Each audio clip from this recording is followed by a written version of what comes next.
enemy. Before you read it is the time of the World War. An American prisoner of war is washed ashore in a dying state and is found at the doorstep of a Japanese doctor. Should he save him as a doctor or hand him over to the army as a patriot? Dr. Sadao Hoki's house was built on a spot of the Japanese coast where as a little boy he had often played. The low, square stone house was set upon rocks well above a narrow beach that was outlined with bent pines. As a boy Sadao had climbed the pines, supporting himself on his bare feet, as he had seen men do in the South Seas when they climbed for coconuts.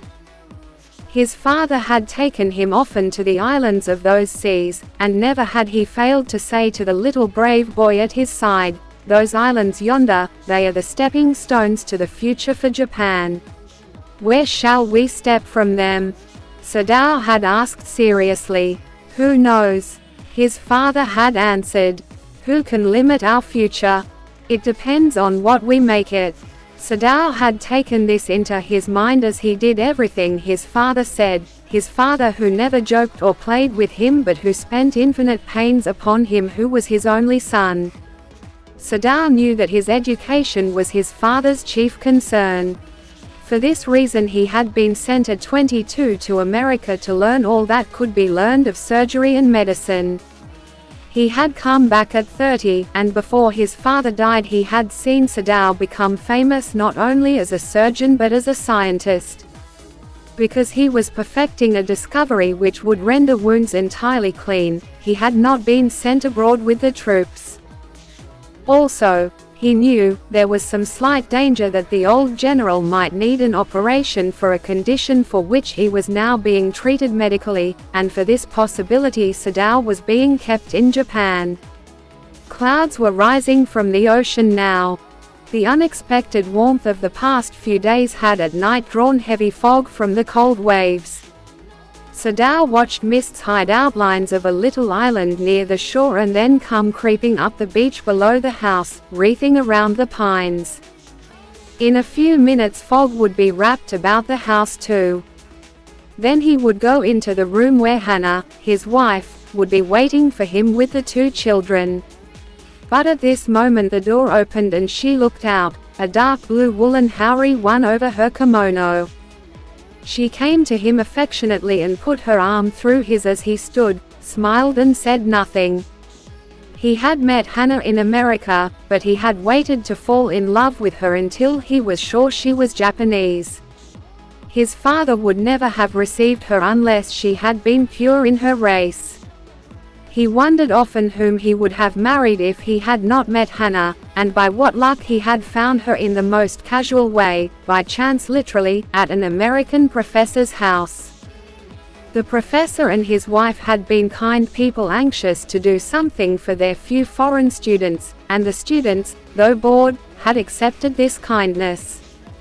Sadao had often told Hannah how nearly he had not gone to Professor Harley's house that night. The rooms, one haori, a loose outer garment worn over the kimono, were so small, the food so bad, the professor's wife so voluble.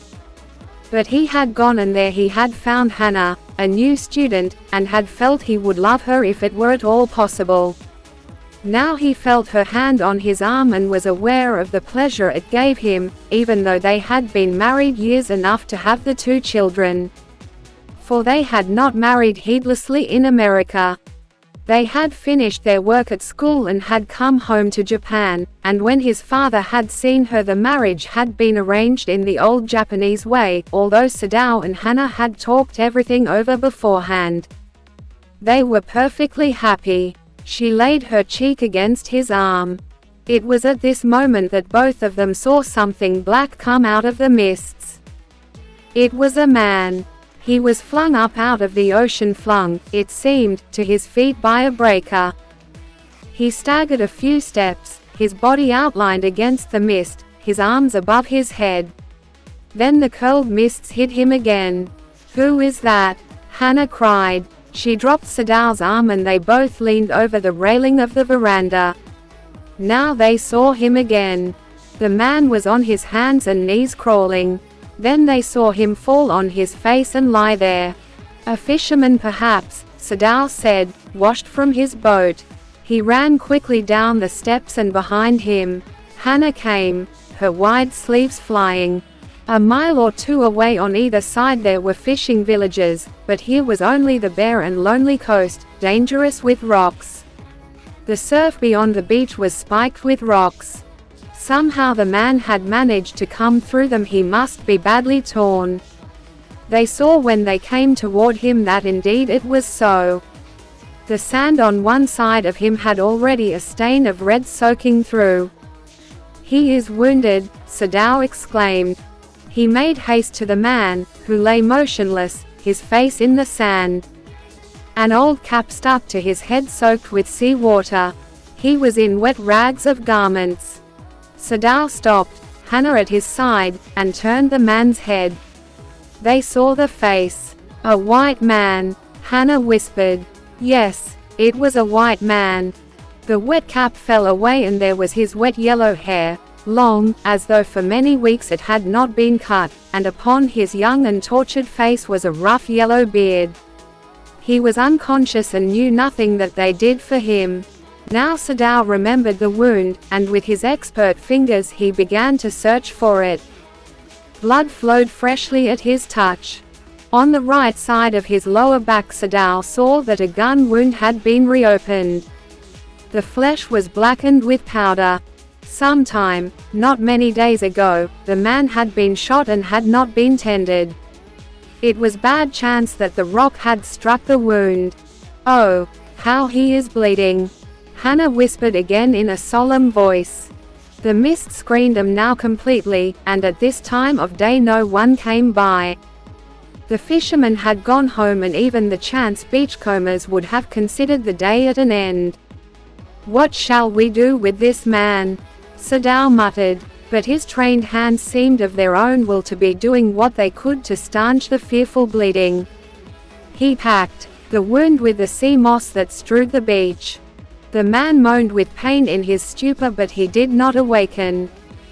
"The best thing that we could do would be to put him back in the sea," Sadao said, answering himself. Now that the bleeding was stopped for the moment, he stood up and dusted the sand from his hands. "Yes, undoubtedly that would be best," Hannah said steadily. But she continued to stare down at the motionless man. "If we sheltered a white man in our house we should be arrested, and if we turned him over as a prisoner, he would certainly die," Sadao said.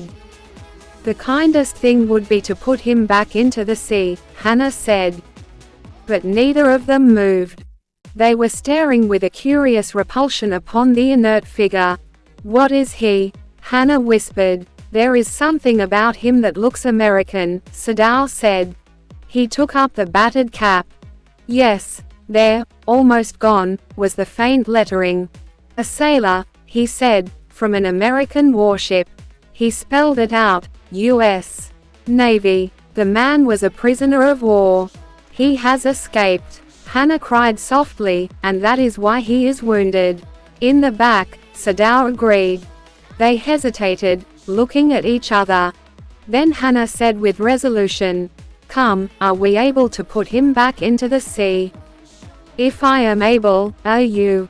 Sadao asked. "No," Hannah said, "but if you can do it alone."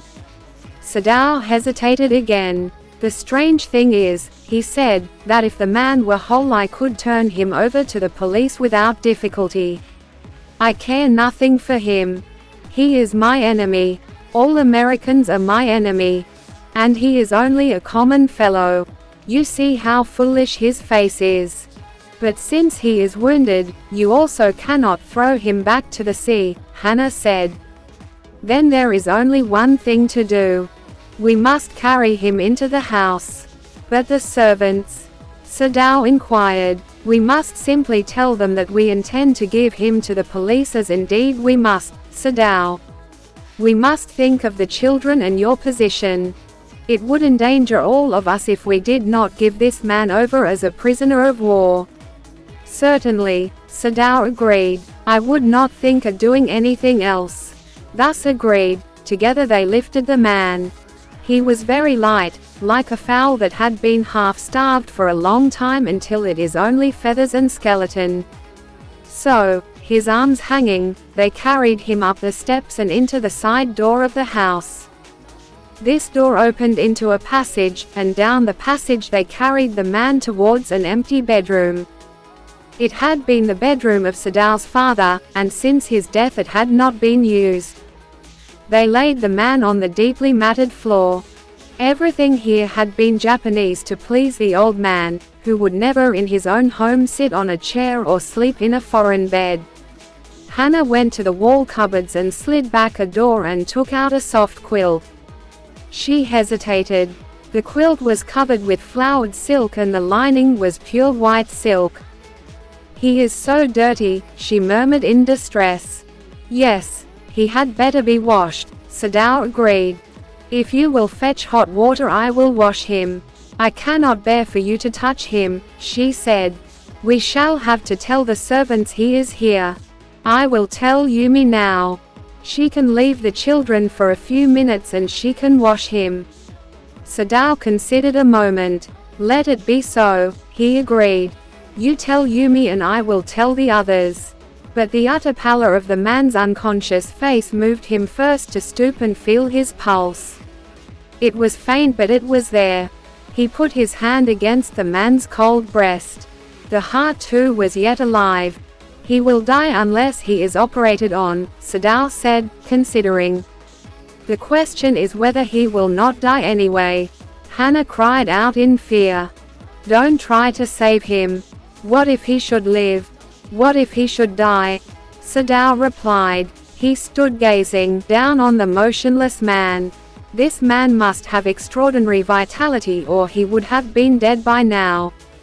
But then he was very young, perhaps not yet 25. "You mean die from the operation?" Hannah asked. "Yes," Sadao said. Hannah considered this doubtfully, and when she did not answer Sadao turned away. "At any rate something must be done with him," he said, "and first he must be washed." He went quickly out of the room and Hannah came behind him. She did not wish to be left alone with the white man. He was the first she had seen since she left America and now he seemed to have nothing to do with those whom she had known there. Here he was her enemy, a menace, living or dead. She turned to the nursery and called, "Yumi." But the children heard her voice and she had to go in for a moment and smile at him and play with the baby boy, now nearly 3 months old. Over the baby's soft black hair she motioned with her mouth, "Yumi, come with me." "I will put the baby to bed," Yumi replied. "He is ready." She went with Yumi into the bedroom next to the nursery and stood with the boy in her arms while Yumi spread the sleeping quilts on the floor and laid the baby between them. Then Hannah led the way quickly and softly to the kitchen. The 2 servants were frightened at what their master had just told them. The old gardener, who was also a house servant, pulled the few hairs on his upper lip.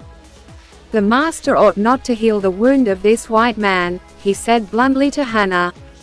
"The white man ought to die. First he was shot, then the sea caught him and wounded him with her rocks. If the master heals what the gun did and what the sea did they will take revenge on us." "I will tell him what you say," Hannah replied courteously. But she herself was also frightened, although she was not superstitious as the old man was. Could it ever be well to help an enemy? Nevertheless she told Yumi to fetch the hot water and bring it to the room where the white man was. She went ahead and slid back the partitions. Sadao was not yet there. Yumi, following, put down her wooden bucket. Then she went over to the white man. When she saw him her thick lips folded themselves into stubbornness. "I have never washed a white man," she said, "and I will not wash so dirty a one now." Hannah cried at her severely. "You will do what your master commands you." There was so fierce a look of resistance upon Yumi's round dull face that Hannah felt unreasonably afraid. After all, if the servants should report something that was not as it happened. "Very well," she said with dignity. You understand, we only want to bring him to his senses so that we can turn him over as a prisoner. I will have nothing to do with it, Yumi said. I am a poor person and it is not my business. Then please, Hana said gently, return to your own work. At once Yumi left the room. But this left Hana with the white man alone. She might have been too afraid to stay had not her anger at Yumi's stubbornness now sustained her. Stupid Yumi, she muttered fiercely. Is this anything but a man? And a wounded helpless man. In the conviction of her own superiority, she bent impulsively and untied the knotted rugs that kept the white man covered. When she had his breast bare, she dipped the small clean towel that Yumi had brought into the steaming hot water and washed his face carefully. The man's skin, though rough with exposure, was of a fine texture and must have been very blonde when he was a child. While she was thinking these thoughts, though not really liking the man better now that he was no longer a child, she kept on washing him until his upper body was quite clean. But she dared not turn him over. Where was Sadao? Now her anger was ebbing, and she was anxious again, and she rose, wiping her hands on the wrong towel. Then, lest the man be chilled, she put the quilt over him. Sadao, she called softly. He had been about to come in when she called. His hand had been on the door and now he opened it. She saw that he had brought his surgeon's emergency bag and that he wore his surgeon's coat. You have decided to operate? She cried. Yes, he said shortly. He turned his back to her and unfolded a sterilized towel upon the floor of the Tokonoma 2 alcove, and put his instruments out upon it. Fetch towels, he said. She went obediently, but how anxious now, to the linen shelves and took out the towels. There ought also to be old pieces of matting so that the blood would not ruin the fine floor covering. She went out to the back veranda where the gardener kept strips of matting with which to protect delicate shrubs on cold nights and took an armful of them. But when she went back into the room, she saw this was useless. The blood had already soaked through the packing in the man's wound and had ruined the mat under him. Oh, the mat, she cried. Yes, it is ruined, Sadao replied, as though he did not care. Help me to turn him, he commanded her. She obeyed him without a word, and he began to wash the man's back carefully. Yumi would not wash him, she said. Did you wash him then? Sadao asked, not stopping for a moment his swift, concise movements. Yes, she said. He did not seem to hear her, but she was used to his absorption when he was at work. She wondered for a tokonoma, a niche or an alcove in a Japanese home for displaying a flower arrangement, kakemono, or other piece of art. Moment if it mattered to him what was the body upon which he worked so long as it was for the work he did so excellently. You will have to give the anesthetic if he needs it, he said. She repeated blankly. But never have I. It is easy enough, he said impatiently. He was taking out the packing now, and the blood began to flow more quickly. He peered into the wound with the bright surgeon's light fastened on his forehead. The bullet is still there, he said with cool interest. Now I wonder how deep this rock wound is. If it is not too deep, it may be that I can get the bullet. But the bleeding is not superficial. He has lost much blood. At this moment Hana choked. He looked up and saw her face the color of sulfur. Don't faint, he said sharply. He did not put down his exploring instrument. If I stop now the man will surely die. She clapped her hands to her mouth and leaped up and ran out of the room. Outside in the garden he heard her retching. But he went on with his work. It will be better for her to empty her stomach, he thought. He had forgotten that of course she had never seen an operation. But her distress and his inability to go to her at once made him impatient and irritable with this man who lay like dead under his knife. This man, he thought, there is no reason under heaven why he should live. Unconsciously this thought made him ruthless and he proceeded swiftly. In his dream the man moaned but Sadao paid no heed except to mutter at him. "Groan," he muttered, "groan if you like. I am not doing this for my own pleasure. In fact, I do not know why I am doing it." The door opened and there was Hannah again. "Where is the anesthetic?" she asked in a clear voice. Sadao motioned with his chin. "It is as well that you came back," he said. "This fellow is beginning to stir." She had the bottle and some cotton in her hand. "But how shall I do it?" she asked. "Simply saturate the cotton and hold it near his nostrils," Sadao replied without delaying for one moment the intricate detail of his work. "When he breathes badly, move it away a little." She crouched close to the sleeping face of the young American. It was a piteously thin face, she thought, and the lips were twisted. The man was suffering whether he knew it or not. Watching him, she wondered if the stories they heard sometimes of the sufferings of prisoners were true. They came like flickers of rumor, told by word of mouth and always contradicted. In the newspapers the reports were always that wherever the Japanese armies went the people received them gladly, with cries of joy at their liberation. But sometimes she remembered such men as General Takema, who at home beat his wife cruelly, though no one mentioned it now that he had fought so victorious a battle in Manchuria. If a man like that could be so cruel to a woman in his power, would he not be cruel to one like this, for instance? She hoped anxiously that this young man had not been tortured. It was at this moment that she observed deep red scars on his neck, just under the ear. "Those scars," she murmured, lifting her eyes to Sadao. But he did not answer. At this moment he felt the tip of his instrument strike against something hard, dangerously. Near the kidney. All thought left him. He felt only the purest pleasure. He probed with his fingers, delicately, familiar with every atom of this human body. His old American professor of anatomy had seen to that knowledge. "Ignorance of the human body is the surgeon's cardinal sin, sirs." He had thundered at his classes year after year. "To operate without as complete knowledge of the body as if you had made it anything less than that is murder." "It is not quite at the kidney, my friend," Sadao murmured. It was his habit to murmur to the patient when he forgot himself in an operation. "My friend," he always called his patients, and so now he did, forgetting that this was his enemy. Then quickly, with the cleanest and most precise of incisions, the bullet was out. The man quivered but he was still unconscious. Nevertheless he muttered a few English words. "Guts," he muttered, choking. "They got my guts." "Sadao," Hannah cried sharply.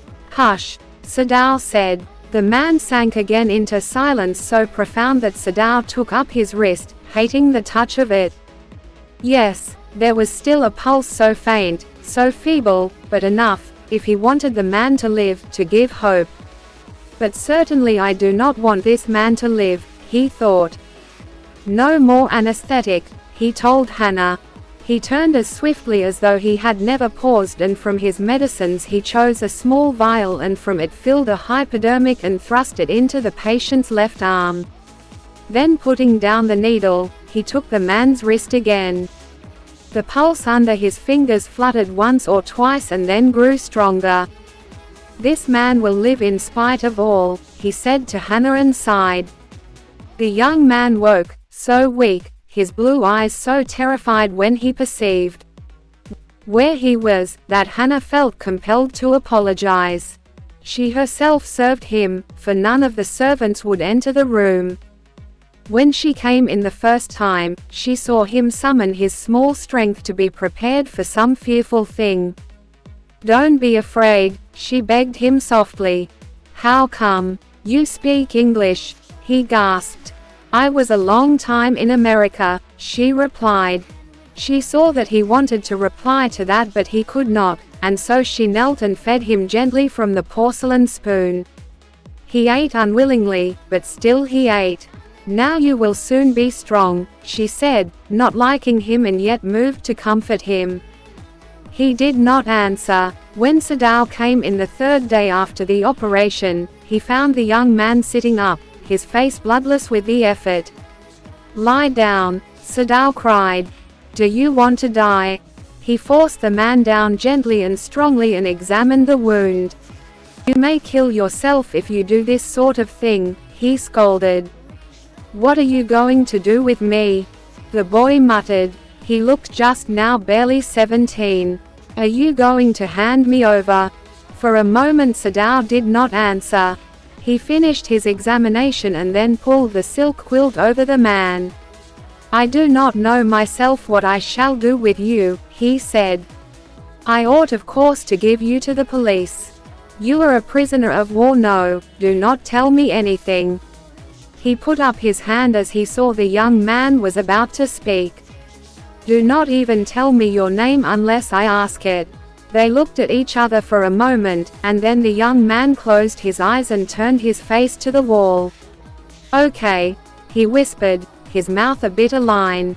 Outside the door Hannah was waiting for Sadao. He saw at once that she was in trouble. "Sadao, Yumi tells me the servants feel they cannot stay if we hide this man here anymore," she said. "She tells me that they are saying that you and I were so long in America that we have forgotten to think of our own country first. They think we like Americans."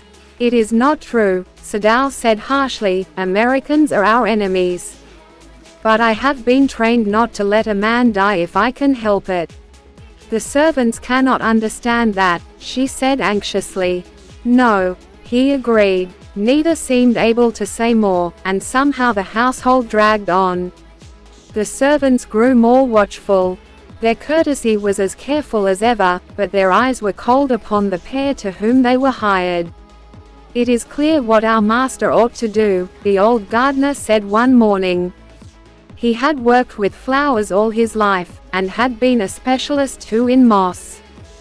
For Sadao's father he had made one of the finest moss gardens in Japan, sweeping the bright green carpet constantly so that not a leaf or a pine needle marred the velvet of its surface. "My old master's son knows very well what he ought to do," he now said, pinching a bud from a bush as he spoke. "When the man was so near death, why did he not let him bleed? That young master is so proud of his skill to save life that he saves any life," the cook said contemptuously. She split a fowl's neck skillfully and held the fluttering bird and let its blood flow into the roots of a wisteria vine. Blood is the best of fertilizers, and the old gardener would not let her waste a drop of it. "It is the children of whom we must think," Yumi said sadly. "What will be their fate if their father is condemned as a traitor?" They did not try to hide what they said from the ears of Hannah as she stood arranging the day's flowers in the veranda nearby, and she knew they spoke on purpose that she might hear. That they were right she knew too in most of her being. But there was another part of her which she herself could not understand. It was not sentimental liking of the prisoner. She had come to think of him as a prisoner. She had not liked him even yesterday when he had said in his impulsive way, "Anyway, let me tell you that my name is Tom." She had only bowed her little distant bow. She saw hurt in his eyes but she did not wish to assuage it. Indeed, he was a great trouble in this house. As for Sadao, every day he examined the wound carefully. The last stitches had been pulled out this morning, and the young man would, in a fortnight, be nearly as well as ever. Sadao went back to his office and carefully typed a letter to the chief of police reporting the whole matter. On the 21st day of February an escaped prisoner was washed up on the shore in front of my house. So far he typed, and then he opened a secret drawer of his desk and put the unfinished report into it. On the 7th day after that, two things happened. In the morning the servants left together, their belongings tied in large square cotton kerchiefs. When Hannah got up in the morning nothing was done, the house not cleaned and the food not prepared, and she knew what it meant. She was dismayed and even terrified, but her pride as a mistress would not allow her to show it. Instead, she inclined her head gracefully when they appeared before her in the kitchen, and she paid them off and thanked them for all that they had done for her. They were crying, but she did not cry. The cook and the gardener had served Sadao since he was a little boy in his father's house, and Yumi cried because of the children. She was so grieving that after she had gone she ran back to Hana. "If the baby misses me too much tonight, send for me. I am going to my own house and you know where it is." "Thank you," Hana said smiling. But she told herself she would not send for Yumi however the baby cried. She made the breakfast and Sadao helped with the children. Neither of them spoke of the servants beyond the fact that they were gone. But after Hana had taken morning food to the prisoner, she came back to Sadao. "Why is it we cannot see clearly what we ought to do?" she asked him. "Even the servants see more clearly than we do. Why are we different from other Japanese?" Sadao did not answer. But a little later he went into the room where the prisoner was and said brusquely, "Today, you may get up on your feet. I want you to stay up only 5 minutes at a time. Tomorrow you may try it twice as long. It would be well that you get back your strength as quickly as possible." He saw the flicker of terror on the young face that was still very pale. "Okay," the boy murmured. Evidently he was determined to say more. "I feel I ought to thank you, doctor, for having saved my life." "Don't thank me too early," Sadao said coldly. He saw the flicker of terror again in the boy's eyes, terror as unmistakable as an animal's. The scars on his neck were crimson for a moment. Those scars, what were they? Sadao did not ask. In the afternoon the second thing happened. Hana, working hard on unaccustomed labor, saw a messenger come to the door in official uniform. Her hands went weak and she could not draw her breath. The servants must have told already. She ran to Sadao, gasping, unable to utter a word.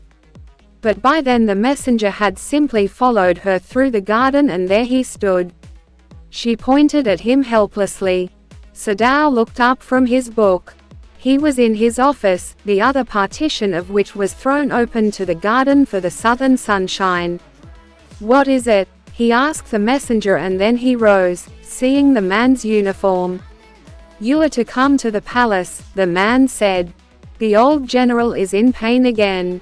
"Oh," Hana breathed. "Is that all?" "All," the messenger exclaimed. "Is it not enough?" "Indeed it is," she replied. "I am very sorry." When Sadao came to say goodbye, she was in the kitchen, but doing nothing. The children were asleep and she sat merely resting for a moment, more exhausted from her fright than from work. "I thought they had come to arrest you," she said. He gazed down into her anxious eyes. "I must get rid of this man for your sake," he said in distress. "Somehow I must get rid of him." "Sadao goes to see the general, of course," the general said weakly. "I understand fully. But that is because I once took a degree in Princeton. So few Japanese have. I care nothing for the man, Excellency," Sadao said, "but having operated on him with such success—" "Yes, yes," the general said. "It only makes me feel you more indispensable to me. Evidently you can save anyone, you are so skilled. You say you think I can stand one more such attack as I have had today?" "Not more than one," Sadao said. "Then certainly I can allow nothing to happen to you," the general said with anxiety. His long pale Japanese face became expressionless, which meant that he was in deep thought. "You cannot be arrested," the general said, closing his eyes. "Suppose you were condemned to death and the next day I had to have my operation." "There are other surgeons, Excellency," Sadao suggested. "None I trust," the general replied. "The best ones have been trained by Germans and would consider the operation successful even if I died. I do not care for their point of view." He sighed. It seems a pity that we cannot better combine the German ruthlessness with the American sentimentality. Then you could turn your prisoner over to execution, and yet I could be sure you would not murder me while I was unconscious." The general laughed. He had an unusual sense of humor. "As a Japanese, could you not combine these two foreign elements?" he asked. Sadao smiled. "I am not quite sure," he said, "but for your sake I would be willing to try, Excellency." The general shook his head. "I had rather not be the test case," he said. He felt suddenly weak and overwhelmed with the cares of his life as an official in times such as these, when repeated victory brought great responsibilities all over the South Pacific. "It is very unfortunate that this man should have washed up on your doorstep," he said irritably. "I feel it so myself," Sadao said gently. "It would be best if he could be quietly killed," the general said. "Not by you, but by someone who does not know him. I have my own private assassins. Suppose I send 2 of them to your house tonight, or better, any night. You need know nothing about it. It is now warm. What would be more natural than that you should leave the outer partition of the white man's room open to the garden while he sleeps?" "Certainly it would be very natural," Sadao agreed. "In fact, it is so left open every night." "Good," the general said, yawning. "They are very capable assassins. They make no noise and they know the trick of inward bleeding. If you like, I can even have them remove the body." Sadao considered. "That perhaps would be best, Excellency," he agreed, thinking of Hannah. He left the general's presence then and went home, thinking over the plan. In this way the whole thing would be taken out of his hands. He would tell Hannah nothing, since she would be timid at the idea of assassins in the house, and yet certainly such persons were essential in an absolute state such as Japan was. How else could rulers deal with those who opposed them? He refused to allow anything but reason to be the atmosphere of his mind as he went into the room where the American was in bed.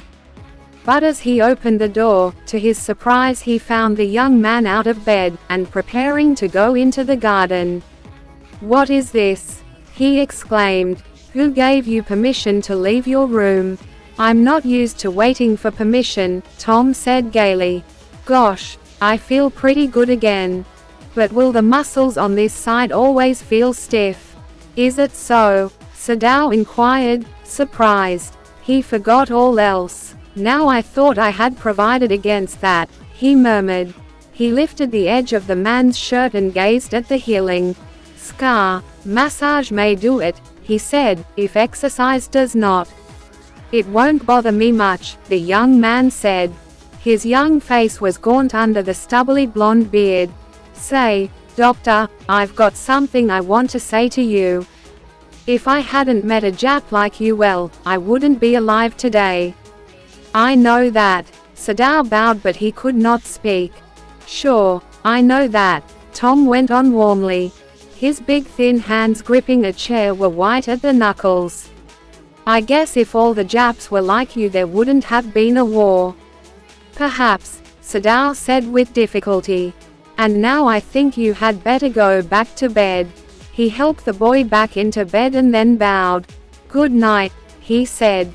Sadao slept badly that night.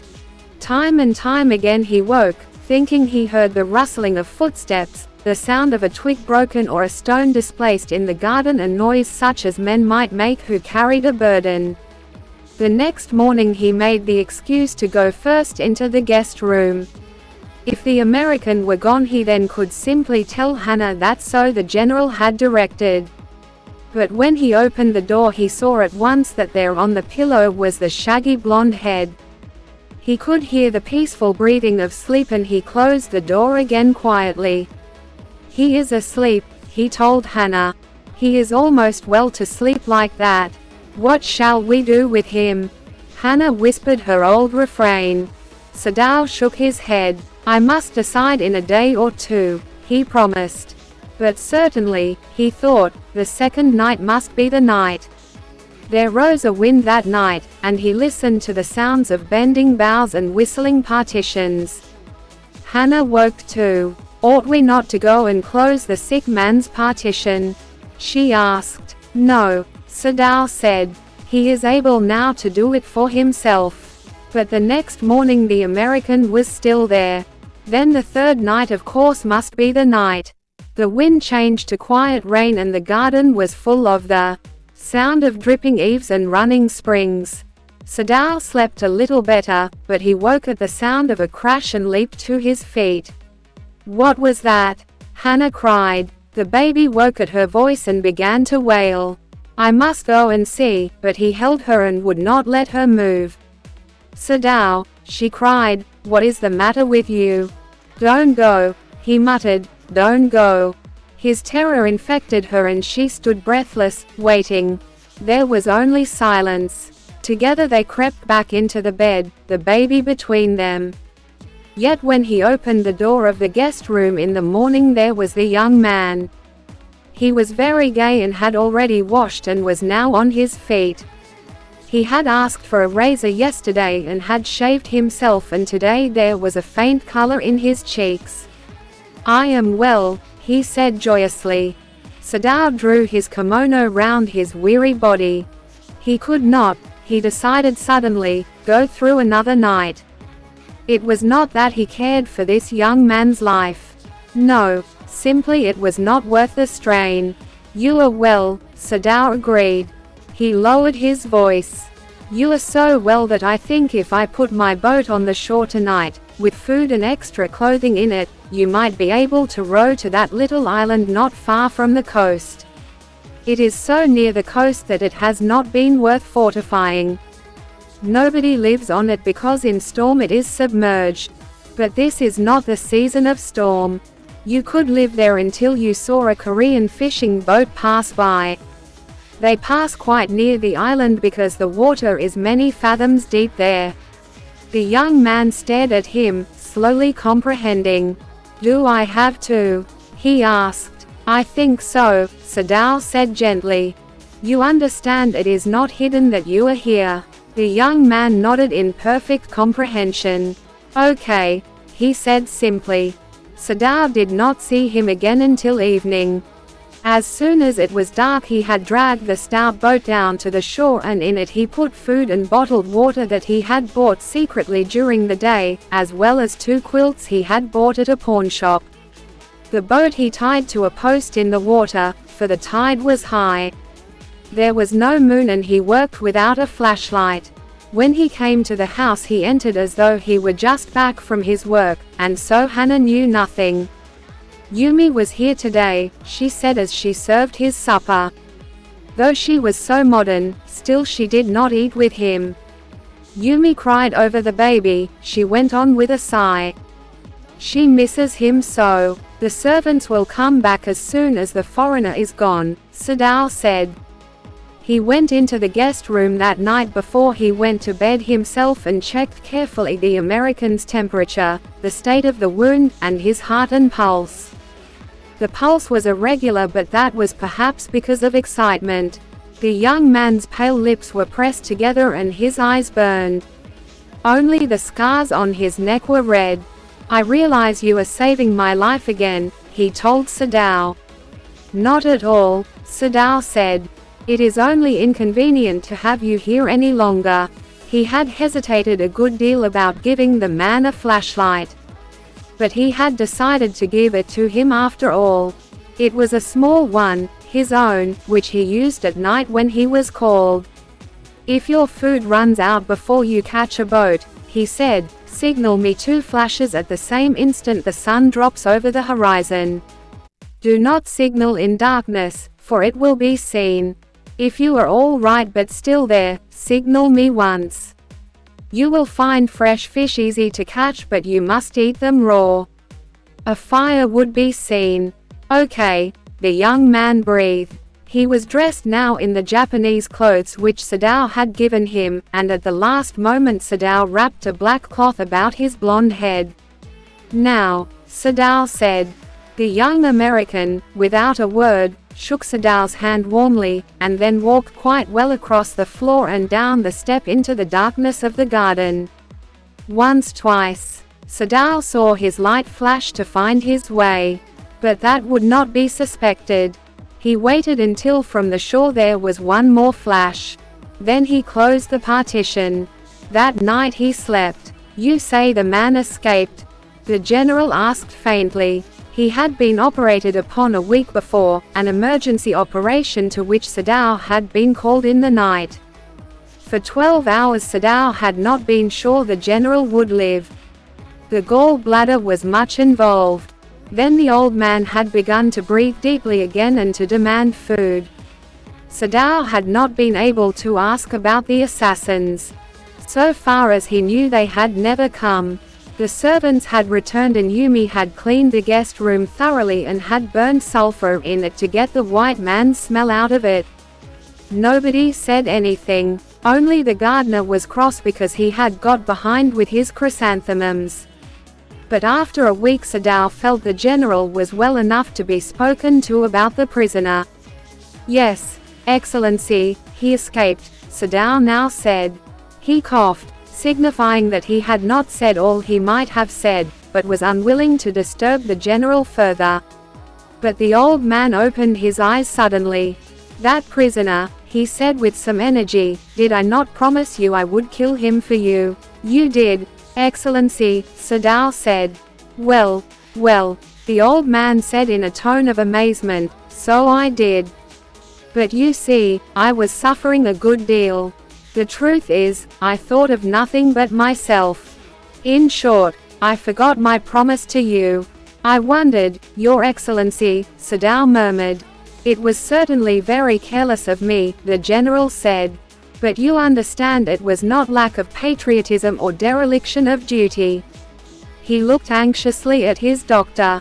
"If the matter should come out you would understand that, wouldn't you?" "Certainly, Your Excellency," Sadow said.